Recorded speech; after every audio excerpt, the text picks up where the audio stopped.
Graça e paz, amados. Estamos aqui para gravarmos a segunda lição, para aqueles alunos que não estão podendo acompanhar o estudo bíblico presencial.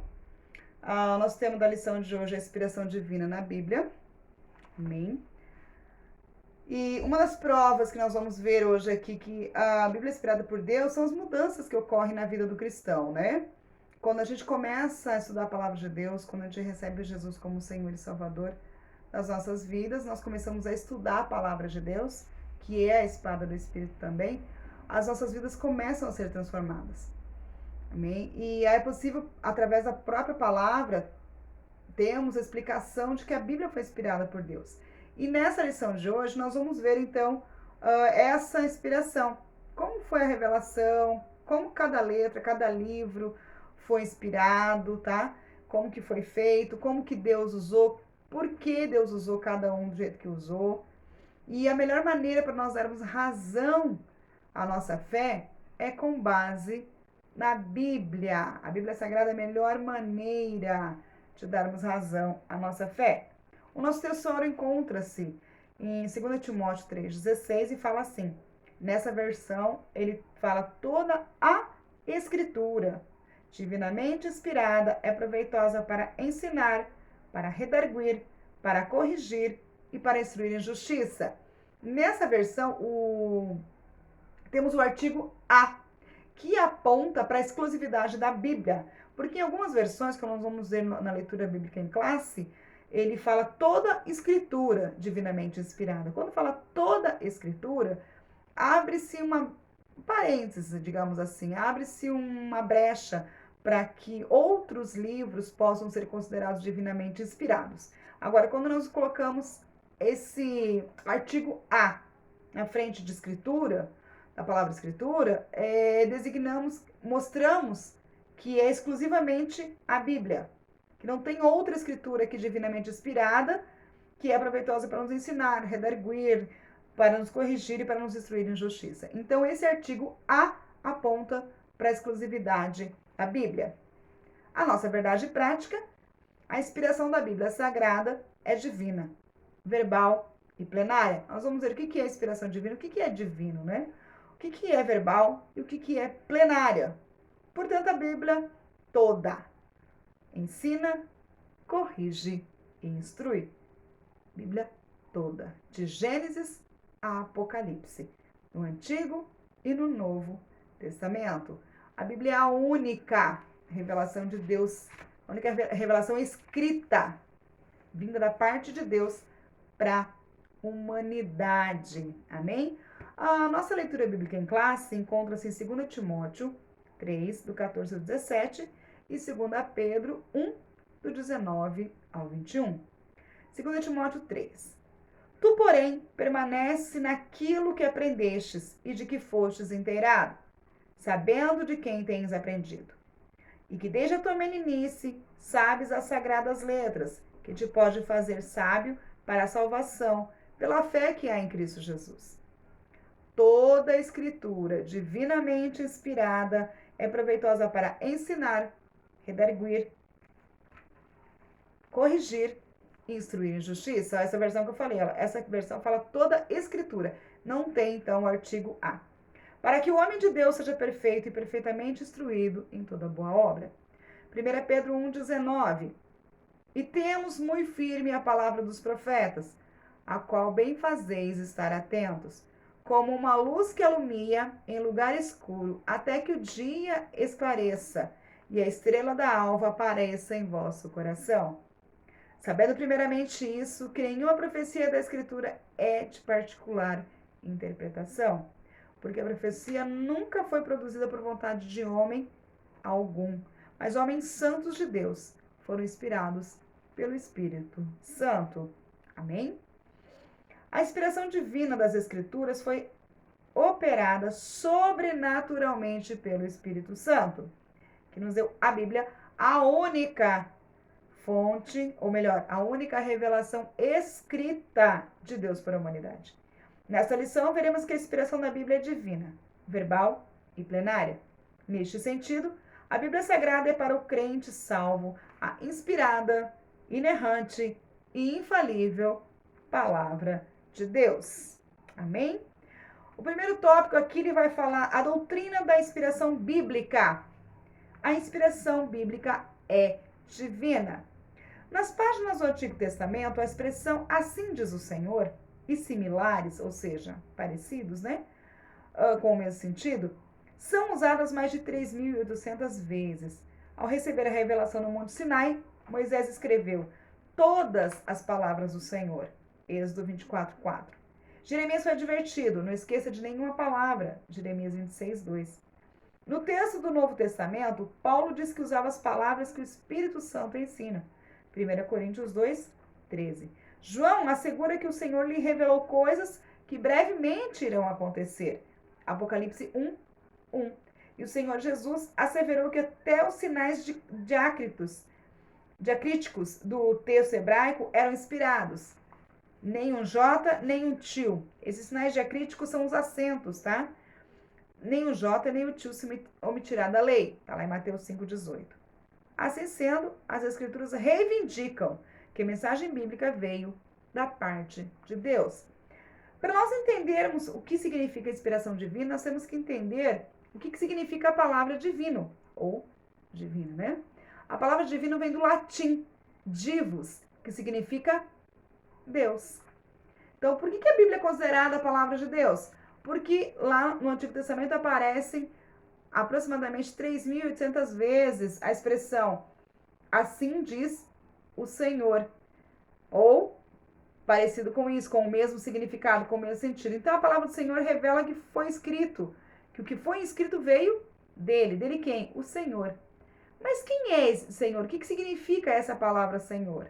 A palavra Senhor vem do hebraico Adon, que significa soberano, governador do mundo, governador do universo.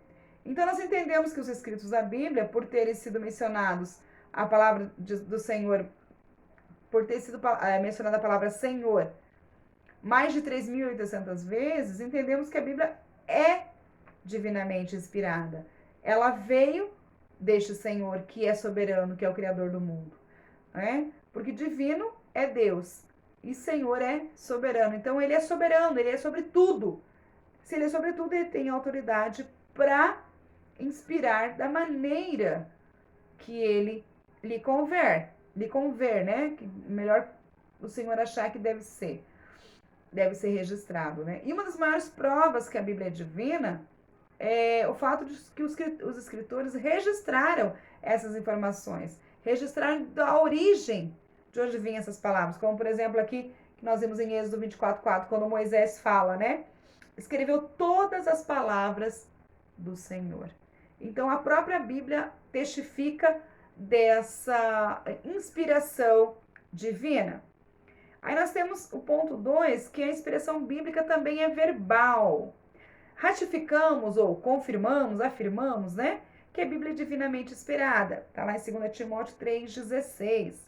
Essa tradução vem do grego, do termo grego, theopneustos, que significa soprado por Deus, ou sopro de Deus. Deste modo, a inspiração é chamada de verbal, porque Deus soprou nos escritores sagrados aquilo que deveria ser escrito. Está lá em Apocalipse 19:9 e 1 Coríntios 14:37. Porém, os autores bíblicos não foram usados automaticamente como se escrevesse um ditado.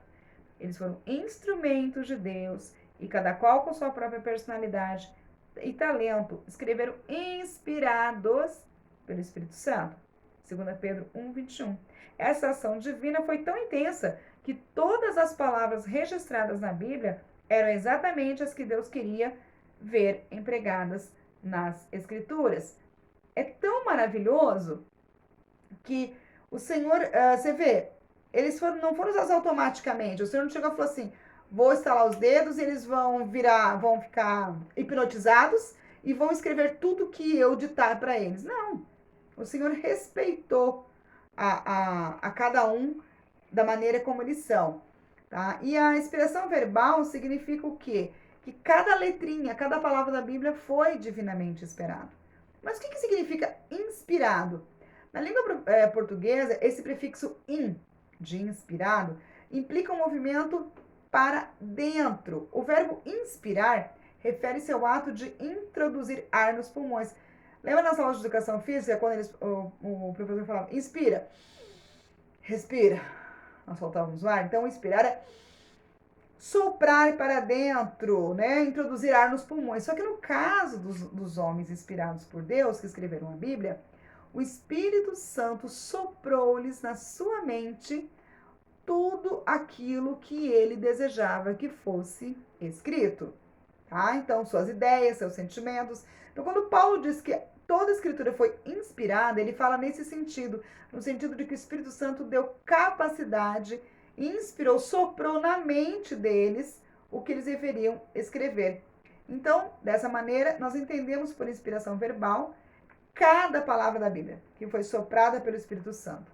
Lembrando que a Bíblia tem mais de 3 milhões de letras. Então, não são só as palavras, mas as letras também. Então, inspiração bíblica verbal é que cada letrinha, cada palavrinha da Bíblia foi soprada, pneustos, tá? Pneustos, o sopro de Deus. O Espírito Santo soprou na mente dos escritores cada palavra. E aí nós temos a terceira, que é a inspiração bíblica é plenária. A inspiração bíblica também é plenária. Isto é, ela é total e completa, tanto no Antigo quanto no Novo Testamento. Paulo afirma que toda a Escritura é inspirada, está lá em 2 Timóteo 3,16. A nossa declaração de fé professa que a inspiração da Bíblia é especial e única, não existindo nenhum livro mais inspirado e outro menos inspirado. Isso dentro da Bíblia, nos 66 livros que ela tem, tendo todos o mesmo grau de inspiração e autoridade. Significa que nenhum texto deve ser desprezado. Na carta aos Romanos, lemos que tudo que dantes foi escrito para o nosso ensino foi escrito. Romanos 15:4. Neste aspecto, ratificamos que a Bíblia não apenas contém ou torna-se a palavra de Deus, mas, sobretudo, ela é inspirada a palavra de Deus, plena, sem erros e sem falha alguma. Inspiração plenária significa que todos os livros foram divinamente inspirados por Deus. Nós temos aqui alguns textos que comprovam que tanto o Antigo como o Novo Testamento foram inspirados. Por exemplo, 2 Pedro 1, 20, 21. Também Paulo, lá em 1 Coríntios 2, 13, relata que as palavras foram ensinadas pelo Espírito Santo. Aí, no segundo tópico, nós temos a inspiração divina e os autores da Bíblia. Eu vou ler os 4 tópicos, porque esses 4 tópicos do ponto 2, eles se relacionam entre si. Então, eu vou ler os 4 e depois eu vou dar uma explicação geral dos 4, ok? Ponto 1, a inspiração dos autores. O Espírito Santo garantiu a liberdade dos escritores bíblicos conforme a capacitação de cada um. Portanto, a Bíblia possui particularidades quanto ao gênero literário, gramática, vocabulários e outros. Apesar disso, os autores não se tornaram intérpretes do divino. Isso porque Deus não inspirou aos escritores apenas os pensamentos ou ideias. O Espírito Santo também inspirou cada uma das palavras que expressam com exatidão a mensagem divina. 1 Coríntios 2, 10 e 11. Ponto 2. As limitações dos autores. Os escolhidos por Deus para escrever a Bíblia eram pessoas assim como nós, inclinados às mesmas paixões e falhas. Tiago 5,17. Moisés, por exemplo, mesmo sendo autor do Pentateuco, foi impedido de entrar na terra prometida, porquanto transgredira contra o Senhor no deserto de Zim. Deuteronômio 32, 51 e 52. Entretanto, nenhum texto das Escrituras, quando a sua inspiração e veracidade, está condicionado às limitações dos seus autores humanos. 2 Coríntios 4 e 7. Ponto 3. Os diferentes gêneros literários e figuras de linguagem. Cada autor faz uso de gêneros literários distintos, tais como narrativas, exemplo 1 e 2 Samuel, poesia, salmo e provérbios, e outros, né? Os autores sagrados também fizeram uso de linguagens tais como parábolas, enigmas, alegorias, hipérboles, metáforas, símiles, de vocabulário simples ou rebuscado, depender do grau de instrução do autor. O emprego dos recursos literários evidencia a cultura do escritor, mas, em hipótese alguma, invalida a inspiração da palavra de Deus. E o ponto 4, a linguagem do senso comum. Na descrição de fenômenos científicos, por exemplo, os autores sagrados usaram a fraseologia comum e popular. Para citar um dos casos, ao descrever a herança dos Rubenitas, também dos Gadaditas e a meia tribo de Manassés, Josué fez alusão ao nascer do sol, Josué 1,15. E na batalha contra os amorreus, ele registrou que o sol parou, Josué 10,13. Essa linguagem não ignora os fundamentos científicos, nem desacredita a inspiração da palavra de Deus. Apenas busca alcançar a compreensão de todos. Amém? O que significa isso aqui, então? Primeiro, a inspiração dos autores. Quem inspirou? Espírito Santo. As limitações dos autores eram pessoas comuns como nós, sujeitas a falhas, a defeitos, a limitações. Mas isso não invalida as escrituras. Os diferentes gêneros literários, as figuras de linguagem e a linguagem de senso comum. Todas as palavras escritas vieram com a inspiração de Deus, de acordo com a capacidade intelectual e cultural de cada escritor. Deus não anulou, amados, a realidade intelectual e cultural de cada um dos escritores. Muito pelo contrário. Ele respeitou essas peculiaridades, tá? Pelo fato de Deus não ter anulado essa identidade cultural, intelectual, as pessoas escreveram de acordo com a sua linguagem e usando os termos que eles conheciam. Por quê? Porque se todo mundo fosse escrever... Vamos pegar um exemplo bem prático. Se nós vamos no consultório médico e aí o médico nos atende, faz os exames e vai nos dar o diagnóstico. Aí, se ele começar a falar conosco usando termos técnicos da medicina, não vamos entender nada. Agora, se ele fala da maneira que nós entendemos, por exemplo, cheguei lá com a minha garganta raspando, aí ele vai fazer o exame e fala assim, você está com uma inflamação na garganta. Eu entendo. Agora, se ele chegar assim, você está com uma faringite, não sei o quê, com purulenta, como assim? Eu já vou pensar que é um negócio.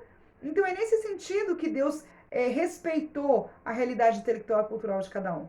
Porque se Deus usasse termos sofisticadíssimos, ou se Deus usasse os termos, digamos assim, angelicais, vamos supor assim, uns termos mais...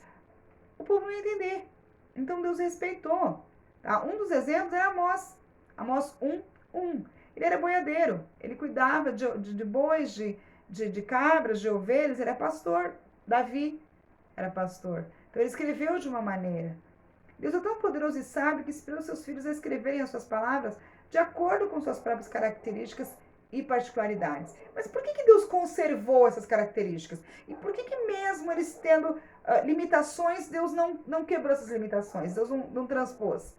Porque apesar das mensagens serem de Deus, os ouvintes são homens. Porque os homens iriam entender mais facilmente se a transmissão fosse familiar para quem estivesse ouvindo. Por isso, Deus permitiu que não fossem mudadas as características. Porque a Bíblia foi escrita num período de tempo muito grande.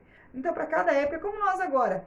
Se nós pegarmos nossos bisavós, por exemplo, quem tem bisavô vivo ainda, e começamos a conversar com algumas dessas pessoas mais idosas, eles vão começar a usar alguns termos que para nós não é conhecido hoje. Isso até os nossos filhos mesmo, não estamos nem tão distantes.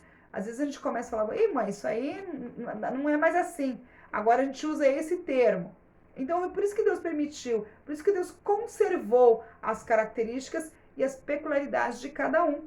Porque se ele tivesse agido de maneira sobrenatural na mente dos escritores, os ouvintes não iam conseguir entender a mensagem com tamanha clareza quanto foi escrito da maneira que foi. Pelo fato de existir vários estilos literários na Bíblia, como poesias, parábolas e outras, também linguagens comuns, Deus inspirou cada palavra sem anular a realidade cultural e particular de cada escritor, justamente para que, quando o povo lesse, entendesse com mais facilidade. Lembrando sempre que quem transmitiu a mensagem foi Deus, mas quem recebeu a mensagem fomos nós, homens, mulheres, seres humanos limitados. Amém? Algumas linguagens, a linguagem de senso comum que ele fala aqui no ponto 4, era a linguagem comum da época. Alguns textos foram escritos em hebraico, outros em grego koiné, outros em aramaico e outros em alguns dialetos. Então, A linguagem de senso comum era escrito, por exemplo, quem escreveu para o povo hebreu, escreveu em hebraico. Quem escreveu para os gregos, escreveu na linguagem grega. Quem escreveu... E dessa maneira, para os árabes, escreveu em aramaico, enfim, para algumas regiões da Palestina. Para cada região, o Senhor usou para que fosse de fácil entendimento. Se fosse para escrever nos dias de hoje, por exemplo, aqui no Brasil, escreveria em português. Não, ou em brasileiro, que na verdade em português não é, né? Mas em brasileiro. Fosse para escrever para os Estados Unidos, escreveria provavelmente em inglês. Tá? Então, é nesse sentido que a gente trabalha a questão da linguagem comum. Eu tenho um ampliando conhecimento aqui, quero compartilhar com vocês, que é do livro Teologia Sistemática, uma perspectiva pentecostal, da CPAD. Se alguém tiver interesse também depois está adquirindo, pode entrar no site da CPAD, lá tem uns livros fantásticos. A inspiração. As escrituras eram sopradas por Deus à medida que o Espírito Santo inspirava seus autores a escrever em prol ou a favor de Deus. Por causa de sua incitação e superintendência, as palavras dos escritores eram verdadeiramente a palavra de Deus. Pelo menos em alguns casos, os escritores bíblicos tinham consciência de que sua mensagem não era meramente sabedoria humana, mas palavras que o Espírito Santo ensina. 1 Coríntios 2:13. Então, em alguns casos, eles sabiam que não era simplesmente conhecimento humano. Amém? E aí, o terceiro ponto, essa lição não é muito grande, não é muito extensa, mas ela é bem interessante também. O Espírito Santo e a Bíblia. Opa! O Espírito Santo e a Bíblia. Ponto 1. A inspiração no Antigo Testamento. A Bíblia é categórica em reiterar sua inspiração, ou seja, ela é categórica em reiterar e sempre confirmar que ela é inspirada, que é divinamente inspirada. O registro de Juízes ensina que os livros de Moisés são mandamentos do Senhor, Juízes 3:4. Esdras reconhece como inspirados os livros de Jeremias, Ageu e Zacarias, Esdras 1:1 e 5:1. A respeito da inspiração da lei de Moisés e dos profetas, Zacarias ensinou que seus escritos eram as palavras que o Senhor dos Exércitos enviara pelo seu Espírito mediante os profetas precedentes. Zacarias 7:12. O próprio Cristo mencionou a lei de Moisés, os profetas e os escritos como livros inspirados. Está lá em Lucas 24:44. Essas declarações atestam o Espírito Santo como fonte originária de inspiração do Antigo Testamento. Olha que tremendo! A própria Bíblia traz dentro dela mesma, os próprios autores já confirmam a inspiração do Antigo Testamento. Né? Igual a gente fala em Juízes, ensina que os livros de Moisés são os mandamentos do Senhor. Esdras já reconhece como inspirados os livros de Jeremias, Ageu e Zacarias. Né? O próprio Senhor Jesus testificou que os livros, que a lei de Moisés, os profetas e os escritos são livros inspirados. Então, não temos nem o que duvidar. A própria Bíblia confirma e testifica dela mesma. Aí temos a inspiração do Novo Testamento. O Novo Testamento possui dois pressupostos básicos para sua inspiração. Primeiro, a promessa de Cristo de enviar o Espírito Santo para guiar os discípulos, está lá em João 14:26, e os escritos bíblicos que vindicam esse cumprimento, Atos 2:4 e 1 Coríntios 2:10 e Efésios 3:5. Neste aspecto, Paulo declara que escreve ou seja, embaixo da orientação do Espírito, e que suas epístolas são as palavras de Deus. Romanos 15:16, 1 Coríntios 14:37, Gálatas 1:12 e 1 Tessalonicenses 2:13. É importante que depois vocês acompanhando o vídeo, peguem a palavra de Deus, deem uma pausa na hora que eu falo das passagens e leiam as passagens bíblicas. É que se eu for ler cada passagem aqui, o texto fica muito extenso. Então, é importante que vocês acompanhem isso depois. Pedro reconhece essa verdade e classifica os livros de Paulo como escrituras. Está lá em 2 Pedro 3:16. Nessa direção, vários outros textos apontam para a ação do Espírito Santo nos escritos da Nova Aliança. Então, o Novo Testamento tem dois pressupostos básicos para a sua inspiração. A promessa de Cristo em enviar o Espírito Santo cumpriu-se, e os escritos bíblicos que vindicam este cumprimento. Atos dos Apóstolos. O que aconteceu em Atos dos Apóstolos? No dia de Pentecostes, que eles estavam reunidos, orando. O Senhor falou assim: ficai em Jerusalém, até que do alto sejais revestidos do poder de Deus. Então, os escritos bíblicos comprovam o cumprimento dessa passagem, ou o cumprimento dessa promessa de que Cristo falou: eu vou, mas eu vou mandar o Consolador para vocês. Eu vou mandar o Espírito Santo, aquele que guia. O Espírito Santo é o Paráclitos. O Espírito Santo é o companheiro. É ele que guia, é ele que direciona. No Antigo Testamento nós tínhamos os profetas que nos alertavam sobre que alertavam o povo sobre os pecados, que conclamavam o povo ao arrependimento, que chamavam o povo a voltar-se a Deus. E no Novo Testamento nós temos o Espírito Santo que faz esse papel. E a própria Bíblia faz isso. Amém? E aí pode ver que o próprio Paulo declara que escreveu ou seja, embaixo da orientação do Espírito Santo, que está lá em Romanos 15, 16, 1 Coríntios 14, 37, Gálatas 1, 12 e 1 Tessalonicenses 2, 13. Pedro também reconhece essa verdade e classifica os livros de Paulo como escrituras, sei lá, em 2 Pedro 3, 16. Amém?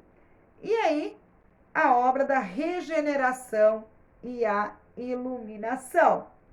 A Bíblia ensina que o Espírito Santo testifica de Cristo e convence o mundo do pecado, da justiça e do juízo. João 15, 26, 16, de 8 a 11. Deste modo, o Espírito Santo atua no processo da salvação e produz a fé regeneradora. Está lá em Efésios 2, 8. Que vem pelo ouvir. E ouvir o quê? A palavra de Deus. Romanos 10, 17. Neste aspecto, o Espírito Santo não apenas inspirou as palavras da salvação, mas também as aplica no coração humano, a fim de regenerar os pecadores. Olha que tremendo. Está lá em 1 Pedro 1, 23. Sem esse mover do Espírito não é possível nem aceitar, nem entender a palavra de Deus. Mateus 13, 15, 1 Coríntios 2, 14. Essa ação em conduzir o pecador a compreender as verdades bíblicas chama-se iluminação. Efésios 1, 18. Porém, ressalta-se que o Espírito Santo ilumina o que ele já tem inspirado. Não se trata de nenhuma nova revelação. Gálatas 1, 8 e 9. É muito interessante, né? O Espírito Santo, ele não apenas inspira as palavras de salvação, mas ele também administra todo esse entendimento, a fim de que sejamos regenerados, porque somos pecadores, conforme 1 Pedro 1, 23. Então, o Espírito Santo recria o nosso espírito. O Espírito Santo renova a nossa mente. E o Espírito Santo nos dá força para disciplinarmos o nosso corpo. Porque o nosso corpo é carne. E a carne não quer fazer a vontade do Espírito. A carne não quer fazer a vontade de Deus. A carne quer ficar bem bom, né? Sem mover no Espírito Santo, não é possível nem aceitar e nem entender a palavra de Deus. Por isso que nós precisamos nos encher do Espírito Santo dia após dia. Nós não podemos ter uma intimidade com o Espírito Santo só no raso, como alguns pregadores usam. Nós não podemos simplesmente sentir a água batendo nos tornozelos. Nós precisamos mergulhar no rio. Nós precisamos mergulhar no Espírito Santo. Porque quando nós mergulhamos dentro, mais profundo do Espírito Santo, a obra de regeneração e de iluminação faz-se por completo em nossas vidas. Ele regenera aquilo que estava podre, que estava estragado, que estava manchado. A palavra de Deus atua no processo de salvação da nossa vida, tá? Ele traz uma fé regeneradora que nos torna novas criaturas em Cristo Jesus. Ele que nos inspira, mas ele também aplica nos nossos corações essa palavra. Ele faz germinar, ele faz crescer a fé em nossos corações. Se não tiver o Espírito Santo, se não tivéssemos o Espírito Santo, se não tivéssemos o mover do Espírito Santo, nós não aprenderíamos, porque por nós mesmos, pela nossa carne, nós não queremos ler a palavra. Pela nossa carne, nós não queremos participar de estudo bíblico. Pela nossa carne e pela nossa vontade, nós não queremos fazer a vontade do Pai. Nós queremos ficar de boa, né? Sem fazer nada. Nós só queremos, venha a nós, vosso reino, nada. Mas o Espírito Santo nos incomoda. Ele nos cutuca, ele nos convence, ele nos anima. Fala, vamos, só mais um pouquinho, caminha mais um pouquinho, vamos, tá conseguindo, tá chegando lá. Amém? Então ele faz a obra de nos regenerar, de nos iluminar. Amém? E para concluirmos, A Bíblia é a palavra de Deus escrita. Ela foi inspirada verbalmente e seus autores a escreveram inspirados pelo Espírito Santo. A Bíblia é a inspiração plena de todos os livros e a palavra da Bíblia tem total e completa autoridade. Este ensino concorda com a nossa declaração de fé, que professa crer na inspiração divina, verbal e plenária da Bíblia Sagrada. Única regra infalível de fé e prática para a vida e caráter cristão. Então, nós cremos como cristãos na inspiração divina, verbal e plenária. Divina porque vem direto dos céus, direto do Senhor, através do Espírito Santo. Verbal porque cada letra, cada palavra da Bíblia foi divinamente inspirada. E plenária porque todos os 66 livros, os 39 do Antigo Testamento e os 27 do Novo Testamento foram divinamente inspirados. E a Bíblia é a nossa única regra infalível de fé para uma vida de conduta e caráter cristão. Quando lemos a Bíblia, quando aceitamos ela como verdade absoluta, e o Espírito Santo começa a trabalhar em nossos corações e nossa mente, transformando as nossas mentes de acordo com a palavra, então nossa vida é regenerada, transformada para melhor. Amém? E assim chegamos ao final da aula de número 2. Eu quero ver se nessa semana eu consigo gravar a aula de número 3. A gente está bastante atrasado, na verdade, mas eu creio que eu vou conseguir adiantar algumas coisas aqui para nós. Amém? Deus abençoe os irmãos, Deus abençoe os amados. Eu peço que aqueles que ainda não se inscreveram no meu canal, inscrevam-se, compartilhem esses vídeos, para que a palavra de Deus chegue a mais corações, a mais vidas, que mais e mais pessoas possam ser edificadas através da palavra do Senhor. E fica o convite aí para aqueles que puderem, toda segunda-feira, às 20 horas, na rua Sudão 660, Jardim Imagawa, Deus Vivo Imagawa, temos a aula presencial. Deus abençoe grandemente a vida de cada um.